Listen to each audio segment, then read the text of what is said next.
Welcome friends, welcome to my channel Chatpatu Kathiawad. આજે આપણે છોલે અને ભટુરે બનાવીશું. એકદમ ફૂલેલા લાંબો સમય સુધી ટકી રહે એવા ભટુરા અને સાથે જ ટેસ્ટી અને ચટપટું એવું રેસ્ટોરન્ટમાં મળે એવું, બહાર મળે એવું જ આપણે ઘરે છોલે બનાવવાના છીએ. તો એકદમ ચટપટા અને ટેસ્ટી એવા છોલે ચણા અને ભટુરા બનાવીશું આપણે મિત્રો. તો આ રેસિપીમાં કેવી રીતે કાબુલી ચણાની ગ્રેવી બનાવવી, શું શું મસાલો એડ કરવો, કેવી રીતે ભટુરે બનાવવા, બધી જ રેસિપી સાથે આપણે રેસિપીની શરૂઆત કરશું. તો રેસિપીમાં લાસ્ટ સુધી જોડાયેલા રહેજો, જેને કારણે એક પણ ટીપ છે એ ચૂકાઈ ન જવાય અને આપણે છોલે ભટુરે એકદમ સરસ બને. તો એના માટે થઈને મેં અહીંયા કાબુલી ચણા, જે વ્હાઈટ આવે છે ચણા, એને મેં 8થી 10 કલાક પહેલાં પલાળેલા હતા. તો જ્યારે પણ તમારે પણ આ રીતે કાબુલી ચણાનું શાક બનાવવું હોય ત્યારે રાત્રે પલાળી દો તો પણ ચાલે, અને રાત્રે બનાવવું હોય તો સવારે પલાળી દો તો રાત સુધીમાં એ ચણા સરસ રીતે પલળી જાય છે. તો મેં અહીંયા સવારે ચણા આ રીતે પલાળેલા હતા. તો અહીંયા હું મિનિમમ 6થી 7 જણને થઈ શકાય એ પ્રમાણેના આપણે ચણા અહીંયા પલાળીને રેડી રાખેલા છે. જો આ રીતે ચણા એકદમ સરસ રીતે પલળી જશે અને પલળ્યા બાદ આપણે એને બાફવા માટે કઈ પ્રોસેસ કરવાની છે, એટલે કે બાફવા માટે શું શું એડ કરી શકાય એને ટેસ્ટી બનાવવા માટે થઈને. તો પહેલાં તો એની અંદર ખાલી ચણા ડૂબે એટલું જ પાણી નાખવાનું છે, બહુ ઝાઝું પાણી એડ કરવાનું નથી. ત્યારબાદ એનામાં સરસ એવો ટેસ્ટ આવે મસાલાનો, એ માટે થઈને 1 તમાલપત્ર, 2 તજના ટુકડા અને સાથે જ જે આવું સ્ટાર ફૂલ આવે છે એ સ્ટાર ફૂલ આખું તો નહીં, પણ એની ખાલી 2 આ રીતની ટુકડી હું એની અંદર એડ કરી દઈશ. અને સાથે એક મેઇન વસ્તુ જે છોલે ચણામાં એડ કરવાનું છે એ છે ચાની ભૂકી. તમારા ઘરમાં જો તમે ચા પીતા હોય તો તમે એડ કરી શકો છો, બાકી તમને જો ના ફાવે તો તમે ચાની ભૂકીને સ્કીપ કરી શકો છો. પણ ચાની ભૂકી એડ કરવાથી છોલે ચણાનો ટેસ્ટ અને એનો કલર ખૂબ જ સરસ આવે છે મિત્રો. તો આ રીતે ટેસ્ટ માટે થઈને મસાલા તરીકે તમે ચાની ભૂકી પણ એડ કરી શકો છો. અને બધા જ ચણામાં સરસ એવું નમકનો ટેસ્ટ આવી જાય એ માટે થઈને એની અંદર આપણે સ્વાદ પ્રમાણે નમક એડ કરી અને 4થી 5 વિસલ થાય ત્યાં સુધી આપણે એને બફાવા દઈશું. ચણા જ્યાં સુધી બફાય ત્યાં સુધીમાં આપણે બધો મસાલો કરી લઈએ. તો આદું, મરચાં, લસણ અને સાથે જ જીરું નાખી અને આપણે એને કચરું આ રીતે વાટી લેવાનું છે. જો આ મસાલા જે કરવા છે ને એ જ મુખ્ય છે મિત્રો. અહીંયા છોલે ભટુરે જ્યારે આપણે બનાવીએ છીએ ને ત્યારે છોલે ચણા બનાવતી વખતેનો જે ગ્રેવીનો મસાલો છે એ જ મુખ્ય છે. તો પહેલાં આપણે આદું, મરચાં, લસણ અને જીરું વાટી લીધું. ત્યારબાદ એ જ મિક્સર જારની અંદર આપણે ડુંગળી વાટી લઈશું. તો અહીંયા ડુંગળીને હું એક કરતાં 2 જેટલા આપણે 2 પાર્ટમાં 2 ભાગ કરેલા ડુંગળીના, તો એ બધી જ ડુંગળી એકી સાથે મેં આ રીતે વાટી લીધેલી છે. એક બાઉલમાં આપણે એને ટ્રાન્સફર કરી લઈશું. તો આ રીતે ડુંગળીની પેસ્ટ પણ આપણે કરી લીધેલી છે.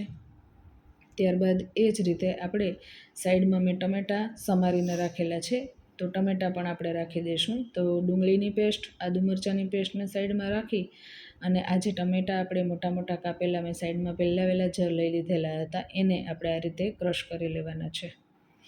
તો આ રીતે આપણે ગ્રેવી બનાવવાની સામગ્રી એની તૈયારી ટૂંકમાં થઈ ગઈ છે. તો આ રીતે જ્યારે પણ આપણે છોલે બનાવીએ છીએ ત્યારે આ બધી જ તૈયારી પહેલાં કરી લેવાની, જેને કારણે કદાચ કોઈ મહેમાન આવવાનું હોય તો એડવાન્સ જો તૈયારી કરેલી હોય તો તમે છોલે છે એ ઝડપથી બનાવી શકો છો. તો આપણે મસાલો ગ્રેવીનો રેડી કર્યો ત્યાં લગીમાં જો ચણા આપણા સરસ રીતે બફાઈ ગયા છે. મિનિમમ 4થી 5 વિસલ જો કરશો તો છોલે ચણા એકદમ સરસ રીતે બફાઈ જશે. જો આ રીતે એકદમ સરસ એવા ચણા આપણા બફાઈ ગયા છે અને એનું પાણી કાઢવાની જરૂર નથી, પાણી એમાં રહેવા દેવાનું. પણ આ તમાલપત્ર અને તજના ટુકડા આપણે લઈ લેશું, જેને કારણે ખાવામાં આડે આવે નહીં. હવે આપણે છોલેનો વઘાર કરીશું. મિત્રો રેસિપીમાં લાસ્ટ સુધી જોડાયેલા રહેજો, જેને કારણે રેસિપી આપણી એકદમ સરસ બને અને કોઈ પણ સ્ટેપ આપણું ચૂકાય ન જવાય. તો અહીંયા આપણે તેલ એડ કર્યું છે. તમારે શાકની ક્વોન્ટિટી જે હોય એ પ્રમાણે તમે તેલ એડ કરી શકો છો, કારણ કે અહીંયા છોલે ચણામાં ઝાઝું એવું તેલ એડ કરવાની જરૂર રહેતી નથી, પણ મિનિમમ જેટલું શાક હોય એના પ્રમાણમાં વઘાર સરખો બેસે એ પ્રમાણે તમે તેલ એડ કરી શકો છો. મેં અહીંયા 3 પાવડા જેટલું તેલ લીધેલું છે, સિંગ તેલ લીધેલું છે. તમને જે તેલ ફાવે એ તમે એડ કરી શકો છો. તો અહીંયા આપણે તેલનો જે વઘાર છે એ પણ અલગ રીતે કરવાનો છે. તો વઘારમાં તમે નહીં વિચાર્યું હોય એ સામગ્રી આપણે એડ કરીશું, એ છે અજમા અને ત્યારબાદ તમાલપત્ર. આ બે સામગ્રીનો વઘાર જો તમે કરશો ને તો છોલે તમારા એકદમ સરસ અને ટેસ્ટી બનશે. તો તમાલપત્ર અને અજમા ખાલી થોડા થોડા તતડે એટલે તરત જ એની અંદર આપણે ડુંગળીની પેસ્ટ એડ કરી દેવાની છે. એને બ્લેક થવા દેવાના નથી, નહીંતર એ બળી જશે. એટલે મિનિમમ તેલમાં જે અજમા છે એકદમ સરસ રીતે તળાઈ જાય એટલે તરત જ આપણે એની અંદર ડુંગળીની પેસ્ટ એડ કરી દઈશું. તમે અહીં તેલની જગ્યાએ બટર પણ લઈ શકો છો મિત્રો. અહીંયા આપણે તેલમાં વઘાર કરેલો છે. હવે ગેસની ફ્લેમ ફાસ્ટ રાખી અને આપણે ડુંગળીની પેસ્ટને એકદમ સંતળાવા દેવાની છે. વચ્ચે આ રીતે હોલ કરી અને થોડી વાર પછી આપણે એની અંદર આદુ મરચાં લસણની જે પેસ્ટ આપણે પહેલાં વાટી હતી એને પણ આ રીતે મિક્સ કરી દેવાની છે અને ગેસની ફ્લેમ ફાસ્ટ જ રાખવાની છે. પણ ડુંગળી છે એ દાજે નહીં એનું ખાસ ધ્યાન રાખવાનું છે. એકદમ સરસ એવી ગ્રેવી આપણી રેડી થઈ રહી છે મિત્રો. ગેસની ફ્લેમ ફાસ્ટ રાખી અને સતત આ રીતે ચલાવતા રહેવાનું, જેને કારણે નીચે કાંઈ બળે નહીં. હવે આમાં થોડું એવું બટર આપણે એડ કરી દઈશું. ઉપરથી આ રીતે થોડું થોડું બટર એડ કરશો ને તો પણ તમારી ગ્રેવી છે એકદમ સરસ ચમકીલી બનશે અને એનો ટેસ્ટ પણ ખૂબ જ સારો આવશે. તો આ રીતે બટર આપણે એની અંદર એડ કરી દઈશું અને બટર એડ કર્યા બાદ આપણે એની અંદર ગ્રેવીનો કલર અને શાકનો કલર સરસ આવે એ માટે થઈને હળદર એડ કરીશું. હળદર એડ કરી અને આપણે બધું સરસ રીતે મિક્સ કરી લઈશું ફરીવાર. તો તેલ છૂટે ત્યાં સુધી આપણે આ રીતે એ બધું જ સરસ રીતે મિક્સ કરી લેવાનું છે. જ્યારે પણ આપણે છોલેની ગ્રેવી બનાવીએ છીએ ત્યારે ખાસ ધ્યાન રાખવાનું કે પાણી બળે ત્યારબાદ જ આપણે બીજી સામગ્રી છે એ એડ કરવાની છે. જો અહીંયા તમે જોઈ શકો છો મોઇસ્ચર જે છે એ હળદર એડ કર્યા બાદ તરત જ ઉડી ગયું છે. એટલે તરત એની અંદર આપણે ટમેટાં એડ કરી દઈશું, ટમેટાની પ્યોરી. આ પ્યોરી એડ કરી અને બધું જ સરસ રીતે મિક્સ કરી લઈશું. આપણે ગેસની ફ્લેમ છે ફાસ્ટ રાખવાની, જેને કારણે વધારાનું જે પાણી બળી જાય અને તેલ છે એકદમ સરસ એવું છૂટું પડી જાય. તો ગેસની ફ્લેમ ફાસ્ટ રાખી અને બધી જ સામગ્રી સરસ રીતે આપણે મિક્સ કરી લઈશું. તમે જોઈ શકો છો હજુ આપણે ખાલી હળદર જ એડ કરી છે તો પણ એકદમ સરસ એવો ગ્રેવીનો કલર છે એ આવી રહ્યો છે. એનું કારણ એ છે કે આપણે હળદર જે પહેલાં એડ કરી હતી એને લીધે ખૂબ જ સરસ લાગે છે કલર. હવે એકદમ સરસ એવો ટેસ્ટ આવે એ માટે થઈને મસાલા કરીશું. તો અહીંયા મેં 2 ચમચી કાશ્મીરી મરચું એડ કર્યું છે, 1 ચમચી ધાણા જીરું પાવડર એડ કર્યું છે, 1 ચમચી અજમો અને જીરુંનો ભૂકો એડ કર્યો છે અને 1 ચમચી જેટલો છોલે મસાલો એડ કર્યો છે. આટલા મસાલા તો જરૂરથી કરજો મિત્રો, જેને કારણે તમે તમારો છોલે જે છે એ ઘરે એકદમ ટેસ્ટી અને બહાર રેસ્ટોરન્ટમાં મળે એવા ઘરે તમે બનાવી શકો છો. જો મિત્રો તમે જોઈ શકો છો આપણે મસાલા એડ કર્યા એટલે તરત જ ગ્રેવીનો આખો કલર ચેન્જ થઈ ગયો છે. સ્વાદ પ્રમાણે નમક એડ કરી દઈશું એટલે એકદમ સરસ એવા મસાલા બધા સરસ રીતે ચડી જાય. ગેસની ફ્લેમ ફાસ્ટ રાખવાની છે અને આપણે જોઈ શકીએ છીએ પાવડર મસાલા એડ કર્યા ત્યારબાદ તરત જ એમાંથી તેલ છૂટું પડવા માંડ્યું છે. એટલે થોડું એવું બટર ફરીવાર એડ કરશું. લગભગ મેં અહીંયા 2 ચમચી જેટલું બટર એડ કરેલું છે. તમે તમારા ટેસ્ટ મુજબ એમાં બટર એડ કરી શકો છો. આ રીતે ધીમે ધીમે બટર એડ કરતા જવાથી આપણી ગ્રેવી છે એકદમ સરસ બને છે અને એનો ટેસ્ટ છે ખૂબ જ સરસ આવે છે.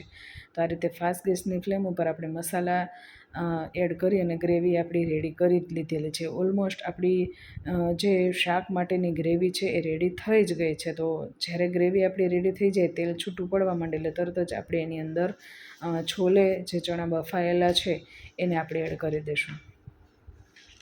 જોતાં જ મોઢામાં પાણી આવી જશે મિત્રો કે આવી રેસીપી જો તમે ઘરે બનાવી હોય તો એકદમ સરસ બને છે. તમે જરૂરથી ટ્રાય કરજો અને ટ્રાય કરીને કમેન્ટ કરીને કહેજો કે આ રેસીપી તમને કેવી લાગી છે. ગેસની ફ્લેમ ફાસ્ટ જ રાખવાની છે અને છોલે ચણામાં બધી જ ગ્રેવી સરસ રીતે મિક્સ થઈ જાય એ રીતે આપણે એને હલાવી લેવાનું છે.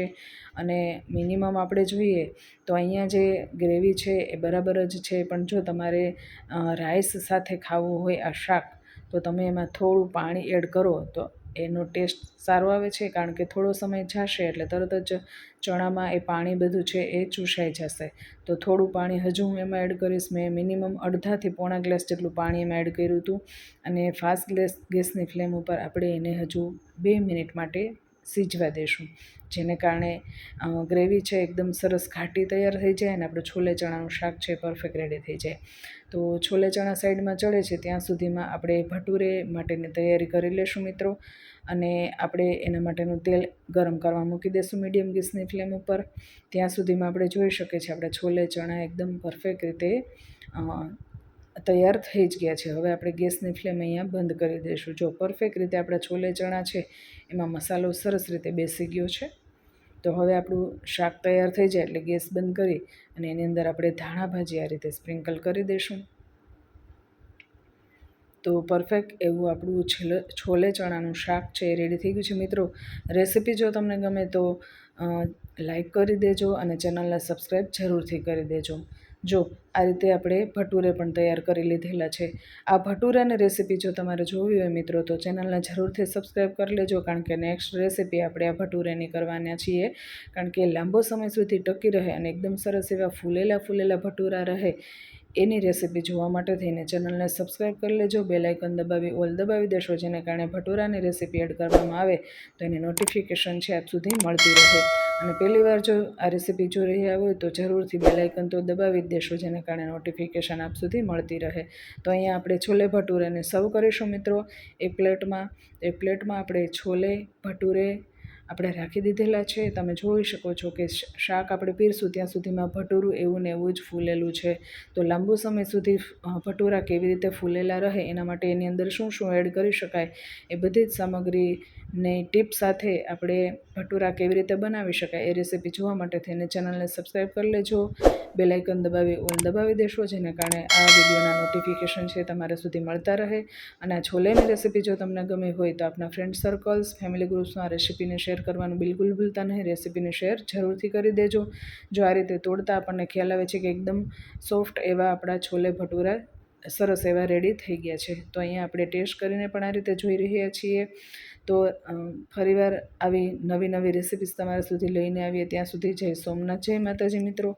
અને આ રીતે છોલેની રેસીપી તો તમે જોઈ જ છે, પણ સાથે ભટુરેની રેસીપી જોવા માટે થઈને ચેનલમાં જોડાયેલા રહેજો.